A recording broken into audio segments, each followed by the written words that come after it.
আপনাদের সামনে হাজির হলাম ভিন্ন ধরনের পিঠার রেসিপি নিয়ে। পোয়া পিঠা তো আপনারা সবাই খেয়েছেন। মুড়ির পোয়া পিঠা কি কখনো খেয়েছেন? আমি আজকে আপনাদের মুড়ির পোয়া পিঠা তৈরি করে দেখাবো। এখানে আমি 2 কাপের মতো মুড়ি নিয়েছি। দেখেন, আপনারা চাইলেও কম বেশি করে নিতে পারেন। এবার আমি মুড়িটাকে ব্লেন্ডার করে নিয়েছি। এবার আমি একটা ছাঁকনির সাহায্যে মুড়িটাকে সুন্দরভাবে চালে নেব।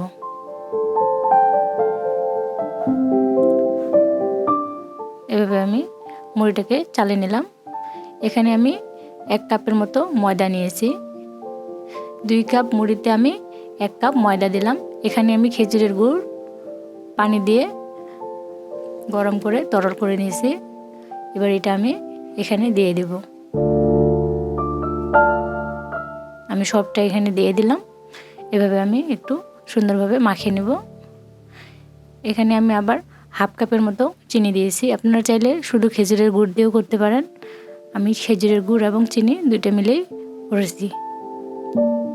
এখানে আমি স্বাদ মতো লবণ দিলাম। এখানে আমি পানি এবং দুধ একসাথে গরম করে নিয়েছিলাম। এখানে কুসুম গরম করে আমি এটাকে এভাবে দিয়ে একটা সুন্দর ব্যাটার তৈরি করে নেব। একবারেই দিতে যাবেন না, নাহলে পাতলা হয়ে যাবে।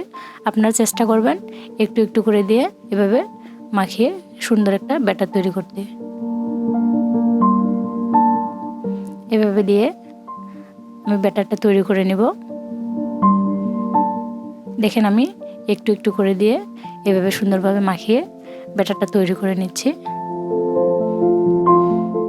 আপনাদের বোঝার সুবিধার্থে আমি একটু সময় নিয়ে ব্যাটারটা তৈরি করতেছি। আপনাদের মাঝে মাঝে পোয়া পিঠা খাওয়ার ইচ্ছা করে, কিন্তু আপনাদের ঘরে চালের গুঁড়া না থাকার কারণে আপনারা পোয়া পিঠা তৈরি করতে পারেন না। আপনারা চাইলে কিন্তু এভাবে মুড়ি দিয়েও সুন্দর পোয়া পিঠা তৈরি করে খাইতে পারেন। এভাবে দেখেন, আমার ব্যাটারটা তৈরি হয়ে গেছে প্রায়। আমি আপনাদেরকে দেখিয়ে দিচ্ছি এর ঘনত্বটা কীরকম করেছি। এবার আমি ঢাকনা দিয়ে ঢেকে দিলাম 10 মিনিটের জন্য। ফিরে আসছি 10 মিনিট পর। এবার আমি আপনাদেরকে আবার দেখিয়ে দিচ্ছি ব্যাটারের ঘনত্বটা আমার কীরকম হয়েছে। দেখেন, এরকম করে নেবেন, পাতলা করবেন না। এখানে আগে থেকে কড়াইয়ে আমি তেল গরম করে নিয়েছি এবং তেলের মধ্যে আমি একটা ছোট প্লেট বসিয়ে দিয়েছিলাম।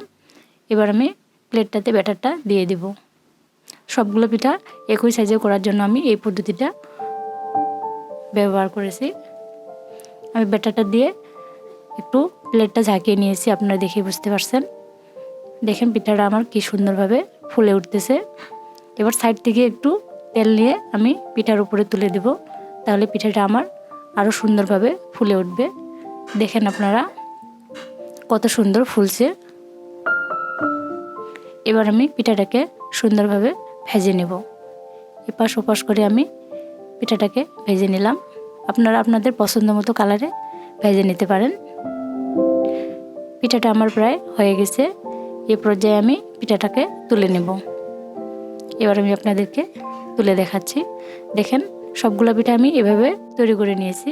একটা পিঠা আমি আপনাদেরকে ছিঁড়ে দেখাচ্ছি। দেখেন, পিঠাটা আমার কিন্তু অনেক সুন্দর এবং নরম তুলতুলে হয়েছে। আপনারা হয়তোবা দেখেই বুঝতে পারতেছেন। রেসিপিটি ভালো লাগলে আপনারা বাসায় অবশ্যই একবার হলেও চেষ্টা করবেন। আজকে এ পর্যন্তই। ধন্যবাদ।